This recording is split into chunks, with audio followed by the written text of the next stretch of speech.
So ಇವಾಗ ಇನ್ನೊಂದು ಬಂತು ಅಂದ್ರೆ ಬೋಲ್ಡ್ ಕ್ವೆಶ್ಚನ್, ದಂಡುಪಾಳ್ಯದಲ್ಲಿ ನಿಮ್ದು ಸೀನ್ ಹ್ಮ್. ಇದ್ದಿದ್ದು ರೇಪ್ ಸೀನ್ ಅಲ್ಲ, ಅವಾಗ ಮಾಡ್ಬೇಕಾದ್ರೆ ಚಾಲೆಂಜಿಂಗ್ ಅಂತ ಅನ್ಸ್ತಾ? See, ಇಲ್ಲ ನಾನ್ ಮಾಡೇ ಮಾಡ್ತೀನಿ ಅಂತ ನೀವು? ನನ್ಗೆ ಫಸ್ಟ್ ಏನ್ ಗೊತ್ತಾ, ನೀವು ಕತೆ ನೀಟಾಗಿ ಹೇಳ್ಬಿಟ್ಟಿದ್ರೆ ನಾನು ಅದು ಮಾಡಲ್ಲ ಅಂತ ಮೊದ್ಲೇ ಹೇಳ್ಬಿಡ್ತಿದ್ದೆ. ನಂಗೆ ಆ ಸೀಕ್ವೆನ್ಸ್ ಇರೋದನ್ನ ಹೇಳೇ ಇರ್ಲಿಲ್ಲ. ಬೇರೆ ಎಲ್ಲ ಶೂಟ್ ಮಾಡ್ಬಿಟ್ಟಿದ್ರು ಮೈಸೂರಿನಲ್ಲಿ, 4-5 ಡೇಸ್ ಶೂಟ್ ಮಾಡಿದ್ದು. ಬೇರೆ ಕೋರ್ಟ್ ಸೀಕ್ವೆನ್ಸ್ ಅದು ಇದು ಎಲ್ಲವೂ ಕೂಡ, police station sequence, police station sequence ಎಲ್ಲ ಶೂಟ್ ಆಗಿತ್ತು. ಕೊನೆ ದಿವಸ ಇದ್ದಿದ್ದು ಶೂಟ್ ಇದು. ನೀವು ನನಗೆ ಮೊದ್ಲೇ ಹೇಳಲೇ ಇಲ್ಲ ಇದು ಅಂತಂದೆ. ಹೌದಾ, ನಮ್ಮ ಅಸೋಸಿಯೇಟ್ ಹೇಳಿದ್ದಾರೆ ಅಂತ ಅನ್ಕೊಂಡೆ ಅಂತ, ಇವರು ಡೈರೆಕ್ಟರ್ ಹೇಳಿದ್ದಾರೆ ಅಂತ ಈ ತರದ್ದು ಸ್ವಲ್ಪ ಅದು ಮಿಸ್ಕಮ್ಯುನಿಕೇಶನ್ ಆದಾಗ, ಇಲ್ಲ ಇಲ್ಲ ಇದ್ ಮಾಡ್ಲೇಬೇಕು, ಇಲ್ಲಾಂದ್ರೆ ನಾವು 4-5 ದಿನದ್ದು ಶೂಟ್ ಎಲ್ಲ ನಾವು ಮತ್ತೆ ರೀಶೂಟ್ ಮಾಡಕ್ ಆಗೋದಿಲ್ಲ. ಎಲ್ಲ ದೊಡ್ಡ ದೊಡ್ಡ ಆಕ್ಟರ್ಗಳಿದ್ರು. ಯಾವುದೇ ಒಂದು ಪ್ರಾಜೆಕ್ಟ್ ಆಗಿರ್ಲಿ, ಅರ್ಧಕ್ಕೆ ಬಂದ್ರೆ ಅದು ನಾವು ನಮ್ಮ ಕಲೆಗೆ ಮಾಡ್ದಂಥ ಒಂದು ಮೋಸ ಆಗುತ್ತೆ, ಅವಮಾನ, ದ್ರೋಹ ಮಾಡ್ದಂಗ ಆಗುತ್ತೆ ಅಂತ ಒಪ್ಪಿಕೊಂಡು ಮಾಡ್ದಂಥ, ಬೇಸರದಲ್ಲಿ ಒಪ್ಕೊಂಡು ಮಾಡ್ದಂಥ ಸಿನಿಮಾ ಅದು. ಬಟ್ ಸಕ್ಸಸ್ ಮೀಟ್ ಅಲ್ಲಿ ನಾನು ಅದನ್ನ ಮೆನ್ಷನ್ ಮಾಡಿ ಕೂಡ ಹೇಳ್ದೆ, ಈ ತರ ನನ್ಗಾಯ್ತು ಅಂತ. ಬಟ್ ಆಮೇಲೆ ನಾನು ಕ್ಯಾರೆಕ್ಟರ್ಸ್ ಮಾಡೋದೇ ನಿಲ್ಲಿಸ್ಬಿಟ್ಟೆ. ಎಲ್ಲೋ ಒಂದ್ ಕಡೆ ನಿಮ್ಗೆ ಮೋಸ ಆಯ್ತಾ ಮೇಡಮ್ ಅದರಿಂದ? ಅದು ಮೋಸನೇ ಅಲ್ವಾ? ನಾನು ಒಬ್ಳೇನಾ ಅದ್ರಲ್ಲಿ? ಇಡೀ ಸಿನಿಮಾ ನೋಡಿ ಎಲ್ಲ ಆರ್ಟಿಸ್ಟ್ಗಳು, ನೀವು ಅದ್ರಲ್ಲಿ ಮಾಡಿರೋ ಬೇರೆ ಬೇರೆ ಆರ್ಟಿಸ್ಟ್ಗಳನ್ನ ಕೇಳಿ, ಅವರು ಇದೇ ಕತೆ ಹೇಳ್ತಾರೆ. ನಂಗೆ ಬೇರೆ ಬೇರೆ ಹೇಳಿದ್ರು, ಕತೆ ಶೂಟ್ ಮಾಡಿದ್ರು, ನೋಡಿದ್ರೆ ಬರೀ ನೇಣು ಹಾಕೊಳ್ಳೋದೊಂದು ಕೊಟ್ಬಿಟ್ಟಿದ್ದಾರೆ ಅಲ್ಲಿ. It is like doesn't mean ಅಲ್ವಾ? ಬಟ್ ಆಮೇಲಿಂದ ನೀವು ಅದನ್ನ ಎದ್ದು ನಿಂತ್ಕೊಂಡು ಅದಕ್ಕೆ ಇಲ್ಲ ತಪ್ಪಾಯ್ತು ಅಂತ ಹೇಳಿ, ಅಂದ್ರೆ ನೀವು ತಪ್ಪು ಮಾಡಿದ್ರಿ ಅಂತ ನೀವೆಲ್ಲಾದ್ರೂ ಒಂದ್ ಕಡೆ ಪ್ರೊಟೆಸ್ಟ್ ಮಾಡಿರೋದು? ಇಲ್ಲ, ನಾನ್ ಪ್ರೊಟೆಸ್ಟ್ ಮಾಡ್ಲಿಲ್ಲ ಮ್ಯಾಮ್. ಅದೊಂದು ಪಾತ್ರ ತರ ನೋಡಿ. ಪರ್ಸನಲ್ ಆಗಿ ಎಷ್ಟೋ ಜನ ಕಮೆಂಟ್ ಮಾಡ್ದಾಗ್ಲೂ ಪಾತ್ರ ತರ ನೋಡಿ ಗುರು, ಇದಕ್ಕಿದ್ದೆ ನಾನು ಸುಮಾರು ಸಿನಿಮಾ ಮಾಡಿದ್ದೀನಿ, ಅದ್ರದ್ದು ಯಾವ್ದಾದ್ರು ಒಂದು ಹೇಳಿ. ಇಲ್ವಲ್ಲ, ಯಾಕೆ ಇದನ್ನ ಮಾತಾಡ್ತೀರಾ ಅಲ್ವಾ? ಪಾತ್ರ ಈಗ ಅದೇ ತರ ಪಾತ್ರ ಬೇರೆ ಯಾರು ಮಾಡ್ಲಿಲ್ವಾ? ಸುಮಾರು ಜನ ಮಾಡಿದ್ದಾರೆ. ಅದೇ ತರದ್ದು ಒಂದು, ಐ ಡೋಂಟ್ ಥಿಂಕ್, ನಂಗೆ ರಿಮೆಂಬರ್ ಆಗ್ತಾ ಇಲ್ಲ, ರಚಿತಾ ರಾಮ್ ಅವರು ಒಂದು ಇನ್ಸ್ಟಾಗ್ರಾಮ್ ಅಲ್ಲಿ ರೀಸೆಂಟ್ ಆಗಿ ಅದೊಂದು ರೀಲು, ಮಂಚದ ಮೇಲೆ ಮಲಗಿರ್ತಾರೆ, ಹೀಗೆ ಹೀಗೆ ಅದೊಂದು ಹೀರೋ ಯಾರಿದ್ದಾರೆ ಅದರಲ್ಲಿ, ನೀನಾಸಂ ಸತೀಶ್ ಅವರ ಯಾರೋ, ಅದನ್ನ ಕರೆಕ್ಟಾಗಿ ಗೊತ್ತಾಗ್ತಿಲ್ಲ. ಆ ಸೀಕ್ವೆನ್ಸ್ ಒಂದೇ ತರ ಇದೆ. ಅಲ್ಲಿ ಆ ಮಾಡಿರೋ ಆಕ್ಟರ್ಗಳು ಬೇರೆ, ಇದಕ್ಕೆ ಯಾರು ಮಾತಾಡಲ್ಲ. ನಾವು ಮಾಡಿದ್ದಕ್ಕೆ ಯಾಕೆ ಮಾತಾಡ್ತೀರಾ? ಕರೆಕ್ಟ್. ನೀವು ಇದೇ ತರ ಟಕ್ಕರ್ ಕೊಟ್ರಾ ಜನಗಳಿಗೆ? ನಾನ್ ಕೊಡ್ಲಿಲ್ಲ. ಏನಕ್ಕೆ ಕೊಡ್ಬೇಕು? ಎಷ್ಟ್ ಜನಕ್ಕೆ ಅಂತ ಟಕ್ಕರ್ ಕೊಡ್ತೀರಾ? ನಾನ್ ಬಿಟ್ಟೆ. ನಾನು ಫಸ್ಟ್ ಆಫ್ ಆಲ್ ಈ ಸಿನಿಮಾ ಹೆಸರು ಕೂಡ ನಾನು ಎಲ್ಲೂ ಹೇಳ್ಕೊಳಲ್ಲ ನಾನು ಮಾಡಿದೀನಿ ಅಂತ. ಬಿಕಾಸ್ ಅದು ನನ್ ಜನರಲ್ಲಿ ಬೇಡವಾದಂತ ಸಿನಿಮಾ ಅದು. ಯಾಕಂದ್ರೆ ನಾನು ಕಾಮಿಡಿ ಮಾಡಿದ್ದು, ನನ್ ನಗ್ಸೋರು ಮಾಡೋದು, ಇದು ಸಡನ್ ಆಗಿ ಯಾವ್ದೋ ಒಂದು ಇದು ಪಾತ್ರ ಇಂಗ್ಲಿ ಬಂದಿರೋದು. ಅದಕ್ಕೆ ಲೈಕ್ ಬೇಡ, ಈ ಸಿನಿಮಾ ಹೆಸರೇ ನಾನು ಎಲ್ಲೂ ಹೇಳಲ್ಲ. ನೀವು ಇವತ್ತು ಕೇಳಿದಕ್ಕೆ ನಾನೊಂದು ಹೇಳ್ದೆ. ಇದ್ರ ಮೂಲಕ ಯಾರಿಗೆ ತಲುಪಬೇಕಲ್ಲ, ಕಮೆಂಟ್ ಮಾಡಿರೋರ್ಗು ತಲುಪತ್ತೆ. ಇವತ್ತು ಜನಗಳದ್ದು ನೋಡೋ ಕಣ್ಣು, ಯಾಕಂದ್ರೆ ಜಡ್ಜ್ಮೆಂಟಲ್ ಆಗಿರ್ಬಾರ್ದು ನಾವು. ಅದ್ರಲ್ಲಿ ಏನ್ ತಪ್ಪಿದೆ? ಪಾತ್ರದಲ್ಲಿ ಏನ್ ತಪ್ಪಿದೆ? ಫಸ್ಟ್ ಆಫ್ ಆಲ್ ಏನೂ ತಪ್ಪಿಲ್ಲ. ಅದೊಂದು ಆ ಸಿನಿಮಾನಲ್ಲಿ ಕತೆ ಹೇಗಿತ್ತು, ಒಂದು ಮಗುಗೋಸ್ಕರ ತಾಯಿ ದುಡ್ಡಿಲ್ಲ, ಅವಳು ಹಾಸ್ಪಿಟಲ್ ಅಲ್ಲಿ ಇದ್ದಾಗ ಮಗು ಅರ್ಜೆಂಟ್ ಆಗಿ 5 ಲಕ್ಷ ಬೇಕಾಗಿರುತ್ತೆ ಸರ್ಜರಿಗೆ, ಆಪರೇಷನ್ಗೆ, ಎಲ್ಲಿಂದ ತಗೊಂಡ್ಬರೋದು ಇಲ್ಲ ಅಂತ. ಆಗ ಅವಳು ಈ ದಂಡುಪಾಳ್ಯದವ್ರ ಗ್ಯಾಂಗ್ ಅವ್ರು ಬಂದು ಕರ್ಕೊಂಡೋಗಿ ದುಡ್ಡು ಕೊಡ್ತೀನಿ ಅಂತ ಹೇಳ್ಬಿಟ್ಟು ಕೊಡಲ್ಲ, ಅವಳನ್ನ ಸಾಯಿಸ್ಬಿಡ್ತಾರೆ. ಕೊನೆಗೆ ಇವ್ರ ಮೇಲೆ ಎಲ್ಲ ಸಾಕ್ಷಿ ಹೇಳಕ್ಕೆ ಕೋರ್ಟ್ಗೆ ಬಂದು ಇವ್ರಿಗೆ ಶಿಕ್ಷೆ ಆಗೋದೆ ಆ ಪಾತ್ರದ ಮೇಲೆ. ಆ ಪಾತ್ರ ನಾನ್ ಮಾಡಿದ್ದು. ಈಗ ಅದೆಲ್ಲವೂ ಬಿಟ್ಬಿಟ್ರಿ, ಮಗುದು ಕಾನ್ಸೆಪ್ಟ್ ಬಿಟ್ಬಿಟ್ರಿ, ಇದ್ದು ಎಲ್ಲವೂ ಕಾನ್ಸೆಪ್ಟ್ ಬಿಟ್ರಿ, ಸಾಕ್ಷಿ ಹೇಳಿದ್ದು ಅಲ್ಲಿಗೆ ಹೋಯ್ತು. ಮಧ್ಯದಲ್ಲಿರೋ ಪಾತ್ರ ಮಾತ್ರ ಕಮೆಂಟ್ಸ್ ಗಳು ಬರ್ತಾರೆ.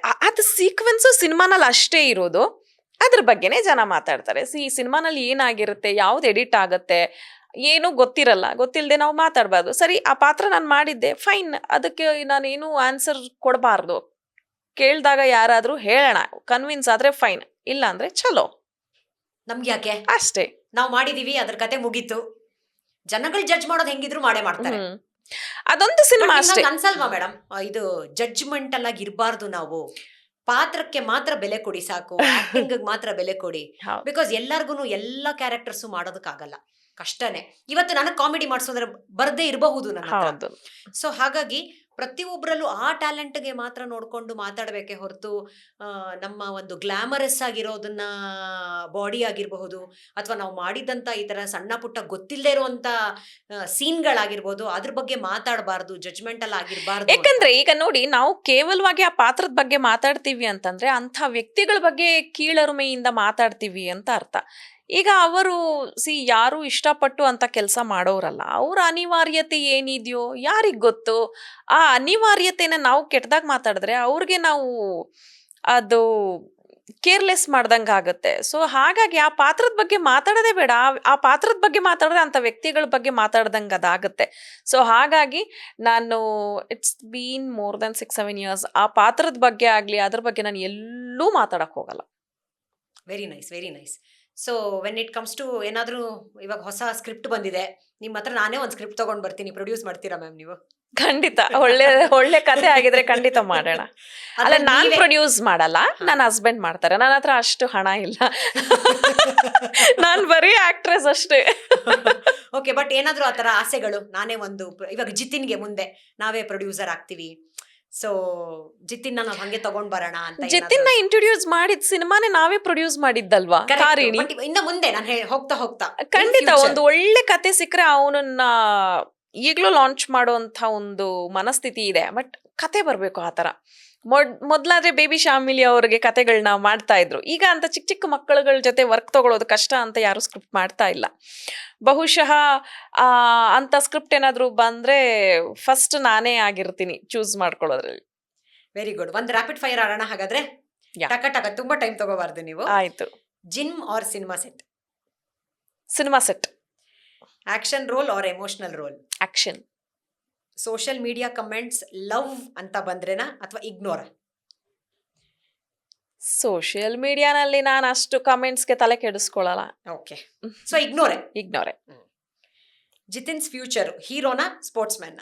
ಬೋತ್. ಸ್ವಲ್ಪ ಕಷ್ಟ, ಯಾಕಂದ್ರೆ ಸ್ಪೋರ್ಟ್ಸ್ ನಲ್ಲಿ ಟೈಮ್ ಕೊಡೋದು ತುಂಬಾ ಕಷ್ಟ. ಅಲ್ಲಿ ಊರಿಂದ ಊರೆಲ್ಲ ಓಡಾಡ್ಬೇಕಾಗತ್ತೆ. ಅಲ್ಲ, ಹೀರೋ ಆದ್ರೂ ಊರಿಂದ ಊರು ಓಡಾಡ್ಬೇಕು, ಆದ್ರೆ ಅಟ್ಲೀಸ್ಟ್ ಎಲ್ಲ ನಿಮ್ ಕಡೆ ನಿಮ್ಮ ಅಂಡರ್ ಅಲ್ಲಿ ಇರ್ತಾನೆ ಅಂತ. ಬಟ್ ಸ್ಪೋರ್ಟ್ಸ್ ಆದ್ರೆ ಅವನು ನ್ಯಾಷನಲ್ ಕ್ರಶ್ ಆಗ್ಬಿಡ್ತಾನಲ್ಲ. ಸೊ ಹಾಗಾಗಿ ಮ್ಯಾಮ್ ಹೀರೋ ಆದ್ರೂ ಆಗ್ತಾನೆ.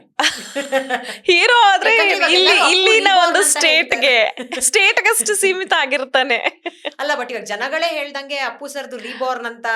ಸೊ ಅವನು ಏನ್ ಹೆಸರು ಮಾಡ್ಬೋದು ಅಂತ ನಮಗೂ ಕುತೂಹಲ ಇದೆ. ಹೌದು, ಬಟ್ ಅವ್ನು ಪಕ್ಕಾ ಆಕ್ಟರ್ ಆಗೇ ಆಗ್ತಾನೆ. ಸ್ಯಾಂಡಲ್ವುಡ್ ಕ್ರಶ್ ನೀವು ನನ್ಗೆ ಯಾರು ಅಂತ ಹೇಳಲಿಲ್ಲ, ಬಟ್ ಅದಕ್ಕೆ ಮಾಲಾ ಮ್ಯಾಮ್ ಅಂತ ಹೇಳಿದ್ರಿ. ಹೌದು. ಸೊ ಇದನ್ನ ಬಿಟ್ಕೊಡಲ್ಲ. ಓಕೆ, ಸ್ಯಾಂಡಲ್ವುಡ್ ನಲ್ಲಿ ಬೆಸ್ಟ್ ಡೈರೆಕ್ಟರ್ ಅಂತಂದ್ರೆ? ಅದನ್ನು ಕೂಡ ಆರ್ಸೋದ್ ಕಷ್ಟನೇ, ತುಂಬಾ ಕಷ್ಟ ಅದು. ಬಿಕಾಸ್ ಎಲ್ಲಾ ಡೈರೆಕ್ಟರ್ಸ್ ನಮಗ್ ಬೇಕಾಗತ್ತೆ. ಯಾಕಂದ್ರೆ ಒಂದೊಂದು ಜನರ್ ನೀವು ತಗೊಳ್ಳಿ. ಒಂದು ಫ್ಯಾಮಿಲಿ ಅಂದ್ರೆ ಎಸ್ ನಾರಾಯಣ್ ಅವ್ರು ಬರ್ತಾರೆ, ಒಂದು ಸಿಲ್ಲಿ ಕಾಮಿಡಿ ಅಂತಂದ್ರೆ ಯೋಗರಾಜ್ ಭಟ್ರು ಬರ್ತಾರೆ. ಈ ತರ ನಾವು ಯಾರನ್ನ ಚೂಸ್ ಮಾಡ್ಕೋಬೇಕು ಅನ್ನೋದೇ ಗೊತ್ತಾಗೋದಿಲ್ಲ. ಸೊ ಓಕೆ, ಅದನ್ನ ಹಂಗೆ ಬಿಡೋಣ. ಇಫ್ ಮಮತಾ ಆಕ್ಟ್ರೆಸ್ ಆಗಿರ್ಲಿಲ್ಲ ಅಂತಂದ್ರೆ ಏನಾಗ್ತಿದ್ರಿ? ಆಗದೆ ಇದ್ದಿದ್ರೆ ಯಾವ್ದೋ ಕಂಪನಿಲಿ ಏನೋ ಕೆಲಸ ಮಾಡ್ಕೊಂಡು ಆಗ್ಲೇ ಮದ್ವೆ ಮಾಡ್ಕೊಂಡು 2-3 ಮಕ್ಕಳ ತಾಯಿ ಆಗ್ಬಿಡ್ತಿದ್ದೆ ಅಂತ. ಮನೆಯಲ್ಲಿ ಇವಾಗ ಕೆಲಸ ಮಾಡ್ಕೊಂಡು ಮನೆ ಕ್ಲೀನ್ ಮಾಡ್ಕೊಂಡು ಡೆಕೋರಮ್ ನೆಲ್ಲ ನೋಡ್ಕೊಂಡು ಶೂಟಿಂಗ್ ಮನೆ ಕೊಡ್ಬೋದಾಗಿತ್ತ ಅಂತ. ಹೌದು. ಸೊ ನೆಕ್ಸ್ಟ್ ಬಂತು ಅಂತಂದ್ರೆ ಮಮತಾ ಇನ್ 1 word ಹೇಳೋಂಗಿದ್ರೆ? ನಾನ್ ಹೇಳಿದ್ರೆ ಡೈನಮಿಕ್ ಅಂತ ಹೇಳ್ತೀನಿ, ನಿಮ್ ಕಡೆಯಿಂದ ಬಂದ್ರೆ? ನಾನು ಸಿಂಪಲ್ ಅಂಡ್ ಹಂಬಲ್ ಅಷ್ಟೇ. Best co-star ever? ಅದು ಸುಮಾರು ಜನ ಇದಾರೆ ಅಲ್ಲ? ಇಲ್ಲ, ನನ್ಗೆ ಕೋಸ್ಟಾರ್ ಅಲ್ಲಿ ಬೆಸ್ಟ್ ಅಂದ್ರೆ ಅದು ಡೆಫಿನೆಟ್ಲಿ ನಾನು ಸಾಧು ಸರ್ ಮತ್ತೆ ಬುಲೆಟ್ ಅವ್ರನ್ನ ಚೂಸ್ ಮಾಡ್ತೀನಿ. ಸೊ ಅವ್ರ ಜೊತೆ ಆಗಿದ್ದಂತ ಮೂಮೆಂಟ್ಸ್ ಅನ್ಫರ್ಗೆಟಬಲ್. ನನ್ಗೆ ಗಂಗೆ ಬಾರೆ ತುಂಗೆ ಬಾರೆದು ಮೊದಲನೇ ದಿನ ಸೆಟ್ ಅಲ್ಲಿ ಇಡೀ ಒಂದು ಸೀಕ್ವೆನ್ಸ್ ಫುಲ್ ಸಿಂಗಲ್ ಶಾಟ್ ಅಲ್ಲಿ ಮಾಡ್ಬೇಕು ಅಂತ ಅಂದಿದ್ದು. ಆ ನಾಯಿ ತರ ಬೊಗಳೋದಾಗಿರ್ಲಿ, ಮಗು ತರ ಅಳೋದಾಗಿರ್ಲಿ, ವಾಯ್ಸ್ ಚೇಂಜ್ ಮಾಡ್ಕೊಂಡು ಮಾಡ್ಯುಲೇಷನ್ ಮಾತಾಡೋದು, ಇದೆಲ್ಲವೂ ಕೂಡ ಸಿಂಗಲ್ ಟೇಕ್ ಅಲ್ಲಿ ಮಾಡಿದ್ದು ಅವತ್ತು. ಒಂದು ದೊಡ್ಡ ಪ್ರೊಡಕ್ಷನ್, ನಂಗೆ ಫಸ್ಟ್ ಟೈಮ್ ನಾನು ಅಷ್ಟು ದೊಡ್ಡ ಪ್ರೊಡಕ್ಷನ್ ಅಲ್ಲಿ ಕೆಲಸ ಮಾಡಿದ್ದು. ದೊಡ್ಡ ಕ್ಯಾಮ್ರಾ, ದೊಡ್ಡ ಲೈಟ್ಸು, ಆಚೆ ಈಚೆ ಬರೀ ಜನಗಳು. ನಂಗೆ ಒಂಥರ ನರ್ವಸ್ ಆಗ್ತಾ ಇತ್ತು. ಬಟ್ ನಂಗೆ ಅವಕಾಶ ಕೊಡ್ಸಿರೋದು ಬುಲೆಟ್ ಪ್ರಕಾಶ್ ಅವರು. ಸೊ ಅವ್ರ ಮರ್ಯಾದೆ ಕಾಪಾಡಬೇಕು. ಇಲ್ಲಿ ನೋಡಿದ್ರೆ ಡೈರೆಕ್ಟ್ರು ಸಾಧು ಕೋಕಿಲ ಅವರು ಕಾಮಿಡಿನಲ್ಲಿ ಕಿಂಗು. ನಾನು ಕಾಮಿಡಿ ಅವ್ರಿಗೆ ಇಷ್ಟ ಆಗುತ್ತಾನ, ಇದಕ್ಕೆ ದೊಡ್ಡ ಕಾಮಿಡಿ ಥರ ಇದೆಯಲ್ಲಪ್ಪ ಅಂತ ಅನ್ಕೊಂಡು ಸರಿ ಆಕ್ಷನ್ ಅಂತ ಹೇಳಿದ್ದಷ್ಟೇ ನೆನಪು, ಕಟ್ ಅಂತ ಹೇಳಿದ್ದಷ್ಟೇ ನೆನಪು. ಆಮೇಲೆ ಹಿಂಗ್ ಸುಮ್ನೆ ಹಿಂಗ್ ನೋಡಿ ಉಸಿರಾಡ್ತಾ ಇದ್ದೀನಿ, ಎಲ್ಲಾ ಕಡೆಯಿಂದ ಕ್ಲಾಪ್ಸ್ ಬಂತು. That is like one of ಅದು Best ಲೈಫ್ moment in ಅಲ್ಲಿ your life. As unforgettable memory. Very nice. ಒಂದೇ ಟೇಕಲ್ಲಿ ಅದನ್ನ ಹಾ. ಮುಗಿಸಿರೋದು. ಅದೇ ಅಂತಲ್ಲ, ನಾನು ಎಲ್ಲಾ ಸಿನಿಮಾದ ಶಾರ್ಟ್ಸ್ಗಳನ್ನು ಒಂದೊಂದೇ ಟೇಕಲ್ ಮಾಡ್ಬೇಕು ಟೇಕ್ ಅನ್ನೋದೇ. ಹೀರೋಯಿನ್ ಹಾಗಾದ್ರೆ ನೀವು. ನಂಗೆ ಒನ್ ಮೋರ್ ಅಂತ ಹೇಳ್ಬಿಟ್ರೆ ಆಗ್ಲೇ ನನಗೆ 1,000 ಮೈಂಡ್ ಓಡಾಡಿದ್ರು. ನಾನು ಆಕ್ಟಿಂಗ್ ಚೆನ್ನಾಗಿ ಮಾಡ್ಲಿಲ್ಲ, ಇಷ್ಟು ಸಲ ಕೇಳಿರ್ತೀನಿ, ಸರ್ ನಾನು ಆಕ್ಟಿಂಗ್ ಚೆನ್ನಾಗಿ ಮಾಡ್ಲಿಲ್ವಾ, ಕ್ಯಾಮ್ರಾಮನ್ ಸರ್ ನಾನು ಆಕ್ಟಿಂಗ್ ಚೆನ್ನಾಗಿ ಮಾಡ್ಲಿಲ್ವಾ, ನನ್ನಿಂದನ ಇಲ್ಲ ಅಮ್ಮ, ಇದು ಏನು ಇದಾಯ್ತು ಇಲ್ಲಿ ಒಂದ್ ಸ್ವಲ್ಪ Some glitchy ಟ್ರಾಲಿ ಏನೋ, ಹಾ. ಟ್ರಾಲಿದೊಂಚೂರು ಆಯ್ತು, ಲೈಟಿಂಗ್ ಸ್ವಲ್ಪ, ಅದು ಹೇಳ್ದಾಗ ಸ್ವಲ್ಪ ಸಮಾಧಾನ ಆಗ್ತಾ ಇತ್ತು ಆ ತರ.